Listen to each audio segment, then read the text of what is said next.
जय हिंद बच्चों। तो हम आपके अर्धवार्षिक परीक्षा 2024-25 के लिए कक्षा 9 का विषय विज्ञान का प्रश्न पत्र लेकर आए हैं। ये प्रश्न पत्र आपके अर्धवार्षिक परीक्षा 2024-25 के लिए वेरी वेरी इंपॉर्टेंट है। तो आप इस प्रश्न पत्र को पूरा देखिएगा और प्रश्न पत्र का कोड है आपको यहाँ पर लिखा दिख जाएगा DAV। ये प्रश्न पत्र जो है किसी स्कूल में आया हुआ है, तो वही प्रश्न पत्र हम यहाँ पर लेकर आए हैं। इसलिए इसमें जितने भी क्वेश्चंस हैं वो आपके हाफ ईयरली एग्जाम के लिए इंपॉर्टेंट हैं। अगर आप हाफ ईयरली एग्जाम देने जा रहे हैं तो ये वीडियो जो है पूरा एंड तक देखिएगा। और अगर आपने अभी तक चैनल को सब्सक्राइब नहीं किया तो चैनल को सब्सक्राइब कर दीजिएगा और वीडियो को भी लाइक कर दीजिए। अगर आपको इसकी PDF डाउनलोड करनी है तो आपको लिंक डिस्क्रिप्शन में टेलीग्राम की मिल जाएगी, तो वहाँ से आप उसे ज्वाइन कर लीजिएगा। वहाँ पर आपको PDF वगैरह सब आपको वहाँ पर प्रोवाइड कर दी जाएंगी। तो चलिए आज का वीडियो शुरू करते हैं। तो सबसे पहला यहाँ पर हमारा क्वेश्चन है, चाल का मात्रक है। तो यहाँ से हमसे चाल का मात्रक पूछा गया। चाल का मात्रक आपको पता होगा क्या होता है, मीटर प्रति सेकंड होता है। क्या होता है? चाल का मात्रक क्या होता है? मीटर प्रति सेकंड। इसलिए ऑप्शन नंबर यहाँ पर आपका जो करेक्ट हो जाएगा वो करेक्ट हो जाएगा सी वाला, मीटर प्रति सेकंड। नेक्स्ट है, निम्न में से कौन सदिश राशि है? क्या बताना है? निम्न में से कौन सदिश राशि है? यहाँ पर ऑप्शंस आपको दिए गए थे, दूरी, वेग, द्रव्यमान, समय। तो यहाँ पर कौन सी सदिश राशि है? तो यहाँ पर जो सदिश राशि है वो है वेग है। क्या है? वेग जो है एक सदिश राशि है। इसलिए यहाँ पर ऑप्शन आपका क्या करेक्ट हो जाएगा? तो ऑप्शन यहाँ पर आपका बी वाला करेक्ट हो जाएगा, वेग। इसके बाद नेक्स्ट है, वेग परिवर्तन की दर को कहते हैं। तो वेग परिवर्तन की दर को हम लोग कहते हैं त्वरण। क्या कहते हैं? वेग परिवर्तन की दर को हम लोग कहते हैं त्वरण। क्या कहते हैं? त्वरण कहते हैं।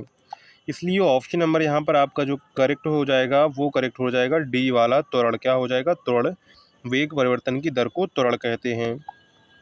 नेक्स्ट है, कार्य करने की क्षमता आती है। तो कार्य करने की क्षमता आती है। देखो, कार्य करने की क्षमता को क्या कहते हैं?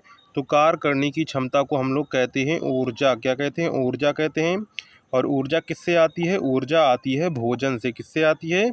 ऊर्जा जो आती है वो आती है भोजन से। इसलिए यहाँ पर आंसर आपका क्या करेक्ट हो जाएगा? तो आंसर यहाँ पर करेक्ट हो जाएगा भोजन से। ऑप्शन नंबर ए आपका यहाँ पर करेक्ट हो जाएगा। इसके बाद नेक्स्ट है, 35 किलोमीटर प्रति हावर की गति से चल रही कार 12 मिनट में कितनी दूरी तय करेगी? तो यहाँ पर पूछा गया 12 मिनट में कितनी दूरी तय करेगी। तो कितना किलोमीटर दूरी तय करेगी? 7 किलोमीटर दूरी तय करेगी। तो वो करेगी कैसे? 12 मिनट में कितनी दूरी तय करेगी, और यहाँ पर किलोमीटर प्रति घंटा दिया गया है। तो सबसे पहले यहाँ पर क्या करेंगे, 35 किलोमीटर तो ऊपर रहने दें क्योंकि यहाँ पर आंसर किलोमीटर है। घंटा दिया, घंटा को इसमें चेंज कर लेंगे, 60 मिनट में कर लेंगे। क्या करेंगे? 60 मिनट में कर लेंगे। तो यहाँ पर बन जाएगा, इसको करने पर बन जाएगा 35/60 किलोमीटर प्रति मिनट जो है इसकी चाल हो जाएगी। अब यहाँ पर समय दिया गया है 12 मिनट। हमको निकालना है दूरी, यानी कि क्या करना है? दूरी निकालनी है। तो कैसे निकलेगी? देखो, यहाँ पर हमको दे दी कि चाल थी हमारी 35/60 किलोमीटर प्रति सेकेंड, और यहाँ पर टाइम दिया गया है। कितना दिया गया? टाइम हमको दिया गया है 12 मिनट में कितनी दूरी तय कर लेगी। तो यहाँ से काट देंगे, 12 पंचे 60 हो जाएगा, 5 से इसको काट देंगे, 7 हो जाएगा। तो आंसर कितना आ जाएगा? 7 किलोमीटर। क्या आ जाएगा? 7 किलोमीटर।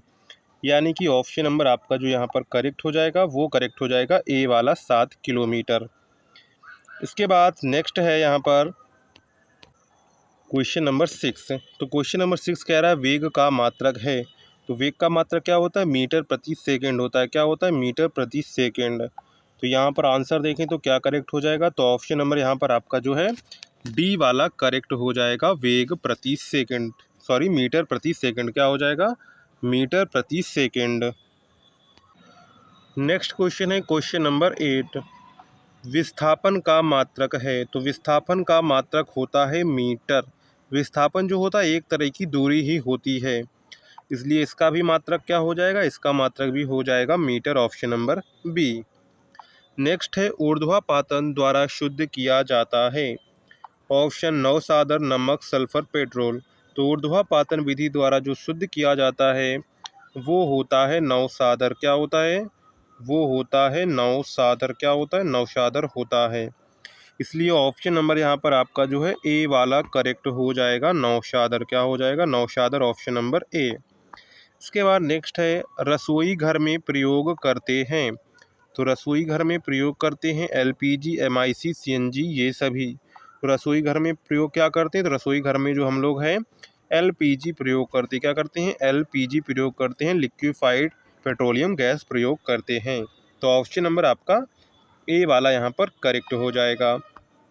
नेक्स्ट है अनिश्चित आकार वाले पदार्थ कहलाते हैं। तो अनिश्चित आकार वाले पदार्थ कहलाते हैं ठोस, द्रव, गैस, द्रव तथा गैस। तो अनिश्चित आकार वाले जो पदार्थ हैं वो होते हैं ठोस तथा द्रव दोनों होते हैं, द्रव तथा गैस दोनों होते हैं। इसलिए ऑप्शन नंबर आपका डी वाला यहाँ पर करेक्ट हो जाएगा, ये वाला आंसर करेक्ट हो जाएगा। नेक्स्ट है बर्फ का गलनांक होता है। तो बर्फ़ का गलनांक क्या होता है, तो बर्फ़ का गलनांक होता है 0 डिग्री सेल्सियस या फिर 273 केल्विन। यहाँ पर आंसर आपको 0 डिग्री सेल्सियस दिया नहीं है, 273 केल्विन दिया गया है। इसलिए ऑप्शन नंबर आपका यहाँ पर बी वाला जो है करेक्ट हो जाएगा, 273 केल्विन। क्या हो जाएगा, 273 केल्विन। कमरे के ताप पर द्रव अधातु है। क्या पूछा है, कमरे के ताप पर द्रव अधातु है। तो द्रव अधातु क्या है, तो द्रव अधातु जो है वो है ब्रोमीन। क्या है, ब्रोमीन है। अगर यहाँ से धातु पूछता तब पारा हो जाता, हमसे पूछा गया द्रव अधातु, तो द्रव अधातु क्या है, तो ये है ब्रोमीन। क्या है, ब्रोमीन। ऑप्शन नंबर बी आपका करेक्ट हो जाएगा। इसके बाद क्वेश्चन नंबर 13 है उपधातु का उदाहरण है। तो उपधातु का उदाहरण है यहाँ पर टिन, ब्रोमीन, पारा और बोरान। तो यहाँ पर जो बोरान है वो क्या है, वो आपका उपधातु है। क्या है, वो आपका उपधातु है। इसलिए ऑप्शन नंबर यहाँ पर आपका जो है डी वाला यहाँ पर आपका करेक्ट हो जाएगा, बोरान। Option number D. इसके बाद है विषमांगी मिश्रण का उदाहरण है। तो विषमांगी मिश्रण का उदाहरण है लकड़ी, पीतल, नमक का जल, ये स्टील। तो यहाँ पर विषमांगी मिश्रण का उदाहरण क्या है, लकड़ी है। क्या है, लकड़ी। ऑप्शन नंबर ए आपका यहाँ पर करेक्ट हो जाएगा। साबुन का जलीय विलयन है एक।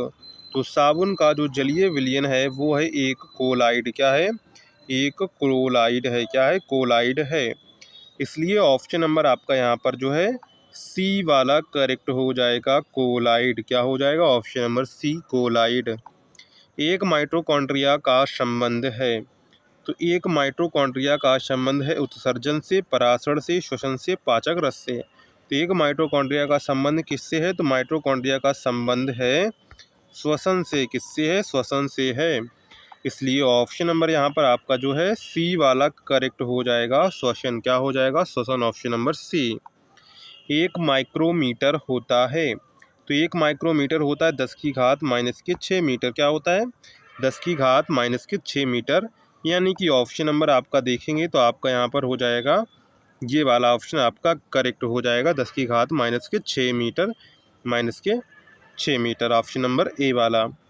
केंद्रक की खोज किसने की। तो केंद्रक की खोज किसने की, तो केंद्रक की खोज की थी रॉबर्ट ब्राउन ने। किसने की थी, रॉबर्ट ब्राउन ने जो है केंद्रक की खोज की थी। इसलिए ऑप्शन नंबर यहाँ पर आपका जो करेक्ट हो जाएगा वो करेक्ट हो जाएगा बी वाला, रॉबर्ट ब्राउन। कोशिका की खोज करने वाले वैज्ञानिक का नाम है। तो कोशिका की खोज करने वाले वैज्ञानिक का नाम क्या है, रॉबर्ट हुक है। क्या है, रॉबर्ट हुक जो है कोशिका की खोज करने वाले वैज्ञानिक का नाम है। इसलिए ऑप्शन नंबर यहाँ पर आपका जो है बी वाला करेक्ट हो जाएगा, रॉबर्ट हुक। क्या हो जाएगा, Robert Hooke. Option number B. Mitochondria में ऊर्जा किस रूप में बनती है। तो माइटोकॉन्ड्रिया में ऊर्जा किस रूप में बनती है, तो माइटोकॉन्ड्रिया में जो ऊर्जा है वो एटीपी के रूप में बनती है। किस में बनती है, एटीपी के रूप में। तो ऑप्शन नंबर आपका ए वाला यहाँ पर करेक्ट हो जाएगा। तो इस तरह के आपके 20 ऑब्जेक्टिव क्वेश्चन हैं जो आपके ओएमआर सीट पर आपको करने होते हैं। कहाँ करने होते हैं, ओएमआर सीट पर आपको करने होते हैं। इसके बाद आता है खंड बा यानी कि उपखंड का। तो यहाँ पर देखो क्या पूछा गया है। सबसे पहला है चाल तथा वेग में अंतर लिखिए, यानी कि चाल तथा वेग में क्या अंतर है वो आपको लिखना है। कोई कार एक समान त्वरित से 5 सेकेंड में 18 किलोमीटर प्रति घंटा से 36 किलोमीटर प्रति घंटा की चाल प्राप्त करती है। त्वरण बताइए उतने समय में कार के द्वारा तय की गई दूरी। अब यहाँ पर टाइम तो सेकंड में दिया गया है, लेकिन यहाँ पर किलोमीटर प्रति घंटा में, सबसे पहले इसको मीटर प्रति सेकंड में बदलेंगे। तो यहाँ पर देखो अगर हम लोग 18 किलोमीटर प्रति सेकंड को बदलते हैं और ये जो है त्वरण कैसे निकाल, त्वरण होता है वेग परिवर्तन बटे समय। तो वेग परिवर्तन कितना हुआ, तो इसका हुआ 18 किलोमीटर का परिवर्तन। 36 में अगर 18 घटाएंगे तो 18 किलोमीटर प्रति घंटा जो इसका वेग परिवर्तन हो जाएगा। अब ये किलोमीटर प्रति घंटा में, तो इसको मीटर प्रति सेकंड बदलेंगे, तो क्या करेंगे 5/18 से गुणा करेंगे, तो 18 से 18 चला जाएगा, तो 5 मीटर प्रति सेकंड जो है ये चाल आ जाएगी। सबसे पहले ऐसे ही करते, सबसे पहले इसको चेंज कर लेते हैं, चलिए ठीक है। इसको करते हैं 18 किलोमीटर को चेंज करेंगे तो 5/18 से गुणा करेंगे, 18 से 18 कर देंगे, तो यहाँ पर बन जाएगा 5 मीटर प्रति सेकंड। अब आता है 36, तो करेंगे 5/18 से, 18 दूना 36, 5 दूनी 10 आ जाएगा, 10 मीटर प्रति सेकंड।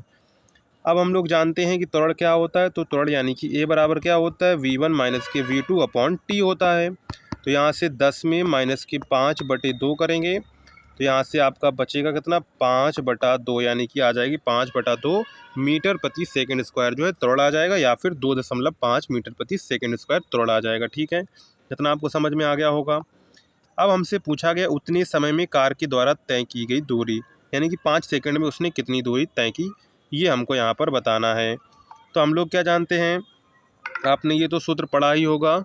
सूत्र क्या है, सूत्र दूरी बराबर क्या होता है, एस बराबर U T plus half A T square, ये तो आपने सूत्र पढ़ा होगा।